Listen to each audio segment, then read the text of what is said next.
Okay, Marcus Samuelsson, nice to be with you. You've had an amazing session in Davos today. Thank you. On food, which is sometimes unexpected in Davos. It is, but I feel like food is part of all of us, and you can enter food from food safety, from food and economy. The intersection around food, from food and spirituality, are endless, and I feel very privileged that the World Economic Forum recognized that and invited me to speak. So we talked about trends. There is a question which I asked, but I just wanted to elaborate, to have you elaborate on it.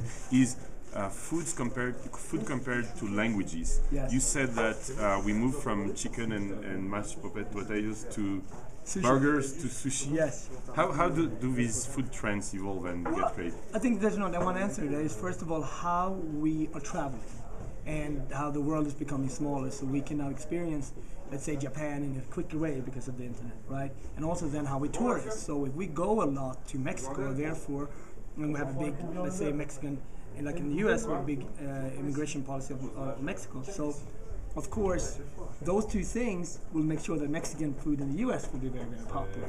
So it could be. So it's traveling to Mexico that made Mexican food and immigration. Yeah, it's so. Let's say in France, it's obviously a rich history, and then massive tourism that will make French food all over the world popular. So I think tourism is one, trading is one, and traveling in general. So all of those things comes down to why we will start entering new food conversations. But then it goes to the masses as more people travel. You took the example of Thai food in Sweden, yes, which is more popular than Swedish food, or more than Swedish restaurants, just because the Swedes went to Thailand 12 hours flight, very cheap and more often. Yeah, so I think, like in Sweden we'll learn about food through two ways, either through our immigrants after the Second World War, or that could be how we learned about Italian food, or Slavic food, or Turkish food, or how we tourist. And now, for example, you look at how often Swedes go to Thailand. That's why you have all these Thai restaurants popping up. How do you see the African food getting? Wow. Well, I think first of all, Africa it's a large conversation. So first of all, we can't just look at it from aid. We got to look at it from experiences. So that's why it's important when you go to South Africa or you go to Morocco and you have great experiences, and you bring those home. Then, of course, lots of education. That's why cooking books from Africa are important, like Mine's the Soul of a New Cuisine, but also we'll learn more about Africa. There's more than one way of entering Africa in terms of food. Then you look at Ethiopian African restaurants. That Ethiopia has been very successful. All over the US, you have Ethiopian restaurants. So that gives you another great memory to say, hey, I was just in New York, I had a great Ethiopian meal with my buddies. So tourism is one way again. Trading with Africa, not just looking from an aid perspective, experiencing it at home. So if you look then at Northern Africa, where you have couscous and spices now almost in every Western home, you can have merguez, you can have sharmulla, you can have couscous. They've done a great job in Northern Africa to package the food so we in the West can appreciate it. Packaging the food is very important because that's how we enter our home. Once we start entering our home, that's when we're going to say, hey, I want more of it. But you were saying that it won't get popular before we have trade with Africa, not into an aid kind of yes, we have to. Relationship. It's not one answer; it's numerous answers. But we can also learn a lot from Africa. We can learn about eating with spirituality in mind, for example. It's something we in the West can learn. Learning about fasting, which happens all over Africa, for example. That's something during the major holidays we gain 5% of our weight here in the West. And if we would fast more, maybe we would lose a little bit more weight. So I think it's the food conversation today in the world is vibrant, it's global. We have some huge hurdles. We know that we're adding about 300 million more middle class to the world in the next 10 years. Where's all that food's going to come from? And so you also talked about how food can change culture in terms of especially like the middle or the lowest classes, yes, that they don't know what a season is because the US has made a good job at removing the seasons. What do you mean by removing the seasons? Well, I just think if you go in, each country in each continent has obviously different issues, but if you look at, for example, in the food deserts in the US where you don't have possibilities to farmers market, or where a soda is cheaper than water, for example, then it's very hard for people to come in and get fresh vegetables, fresh fruit when it's needed, when it is in season, when you get it only canned or you get it only through processed food.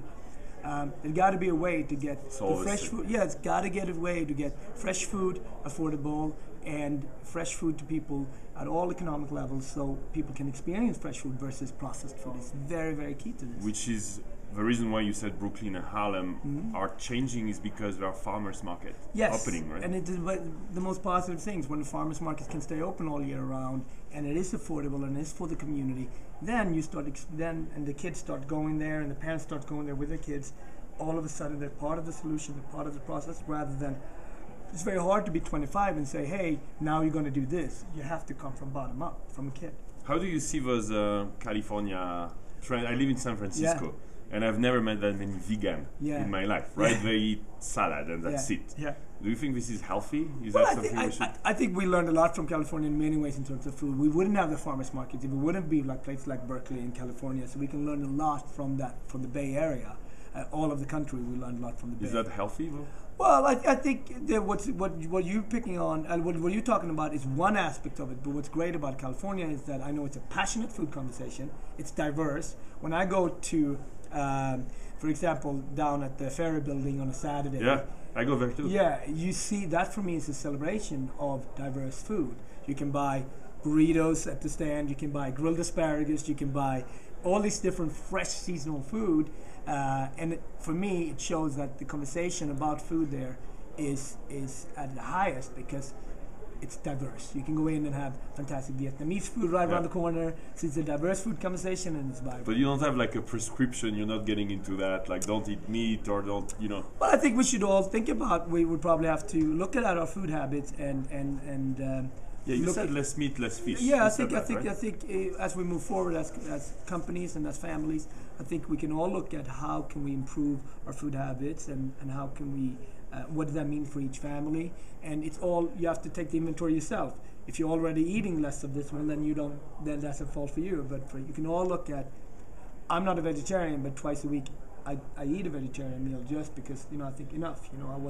It's not good for my body to always just eat lunch and dinner, 7-ounce piece of meat and 7-ounce piece of fish every day. No, I can just take one meal period and say, you know what, let's just have some more vegetables today. Last question. Your work. You have a restaurant in Harlem. Yes. So you're trying to...